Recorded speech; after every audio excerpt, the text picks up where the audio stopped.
Assalamualaikum warahmatullahi wabarakatuh. Halo semua, perkenalkan nama saya Nadia Wati. Saya dari Prodi Sistem Informasi Fakultas Sains dan Teknologi Universitas Islam Negeri Raden Patah Palembang. Pada kesempatan kali ini, saya akan mempresentasikan hasil dari penelitian saya dengan judul Perancangan Aplikasi Monitoring Patroli Security pada PT PLN UPI 2D Palembang menggunakan Software Development Lifecycle atau SDLC.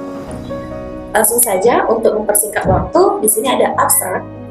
Kegiatan patroli yang dijalankan oleh PT PLN UPI 2 di Palembang saat ini masih melalui pelaporan manual, di mana dalam pelaporannya seringkali terjadi kesalahan dalam pelaporan. Nah, tujuan dari penelitian yang saya buat ini adalah untuk merancang aplikasi e-Patrol Security yang terdapat nilai tambah di dalamnya, yaitu fitur yang dapat mempermudah petugas security dalam melaksanakan kegiatan pelaporan, serta komunikasi antar petugas security agar lebih cepat. Hasil yang diharapkan akhirnya dari penelitian ini berupa rancangan aplikasi patroli berbasis web Android yang dijalankan sesuai dengan aturan dan jadwal, pembagian tugas yang sudah dijadwalkan, serta rute patroli yang tersedia. Pendahuluan, sistem informasi yang digunakan untuk membantu kinerja sebuah perusahaan saat ini sangatlah dibutuhkan, di mana dukungan kecanggihan teknologi di masa kini sangatlah berdampak bagi sebuah perusahaan. Kebanyakan dalam pelaksanaan tugasnya, petugas seringkali tidak berkeliling melakukan patroli, tidak memantau situasi, serta banyaknya kurang fokus dalam berjaga. Nah, permasalahan yang dihadapi saat ini sangatlah krusial karena banyak sekali dampak seperti terjadinya kehilangan barang-barang dan juga kerusakan pada suatu tempat yang tidak terpantau oleh anggota security yang sedang berjaga.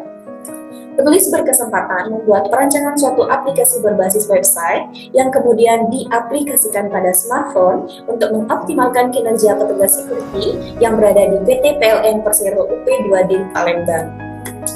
Metode yang saya angkat di sini ada pertama metode SDLC itu sendiri, di mana System Development Lifecycle adalah sebuah alur kerja baku yang biasa dipakai oleh perusahaan vendor software dalam upaya mengembangkan aplikasi dalam produksinya. System Development Lifecycle ini bukanlah hanya berguna dalam proses produksi software saja, namun juga sangat penting dalam proses maintenance software tersebut. Nah, dengan pengarsipan data-data development suatu software, maka perusahaan tersebut akan lebih mudah dalam mengatur maintenance software tersebut. Metode yang kedua, yaitu ada metode waterfall atau air terjun, di mana adalah sebuah model yang berguna untuk proses pengembangan perangkat lunak.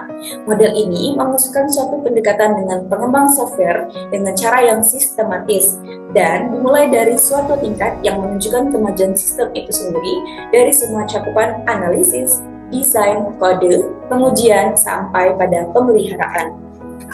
Selanjutnya kita akan membahas perancangan dari aplikasi itu sendiri. Kita bisa lihat pada gambar 1, yaitu gambar flowchart alur konsep aplikasi, di mana penyusunan alur konsep aplikasi ini bertujuan untuk mengetahui data yang terdapat dalam sistem dan juga keterkaitan di antara fitur-fitur aplikasi. Dasar dari alur konsep aplikasi digunakan dalam membuat desain aplikasi patroli. Dilihat pada gambar di samping. Gambar kedua menunjukkan use case diagram. Nah, use case diagram inilah yang digunakan untuk menggambarkan cara kerja ataupun proses bisnis. Ini berguna untuk memodelkan alur langkah-langkah selanjutnya dalam aktivitas tertentu. Di sini ada tampilan dari hasil implementasi user interface yang sudah saya buat. Di sini ada halaman daftar, halaman login, halaman beranda, di mana di situ ada terdapat jadwal patroli dan juga ruang patroli yang akan dilakukan oleh petugas security. Selanjutnya, pada ruang yang akan dilakukan patroli oleh petugas, selanjutnya ada login admin dan juga daftar hasil patroli yang sudah dilakukan oleh security. Dari penjabaran materi yang sudah saya sampaikan, ada beberapa kesimpulan yang dapat saya ambil. Yang pertama, sistem kerja yang terdapat pada bagian petugas keamanan atau security di PT PLN Persero UPI 2D IS2JB diperbarui dengan suatu sistem informasi yang lebih efisien dan efektif, yaitu dengan suatu sistem informasi berbasis web dan juga aplikasi Android. Yang kedua, dengan dirancangnya sistem monitoring, data pada laporan patroli dapat terjaga keakuratannya karena sudah menggunakan sistem informasi yang dirancang untuk tidak terjadi rekayasa dalam pelaporan. Yang ketiga, implementasi sistem monitoring security diharapkan dapat dengan mudah untuk bisa dijalankan dan juga dioperasikan dalam proses kerja patroli security. Sekian, itu saja penjabaran materi yang dapat saya sampaikan. Semoga apa yang saya sampaikan dapat bermanfaat bagi kita semua. Apabila ada kesalahan kata, saya mohon maaf. Saya akhiri. Wassalamualaikum warahmatullahi wabarakatuh.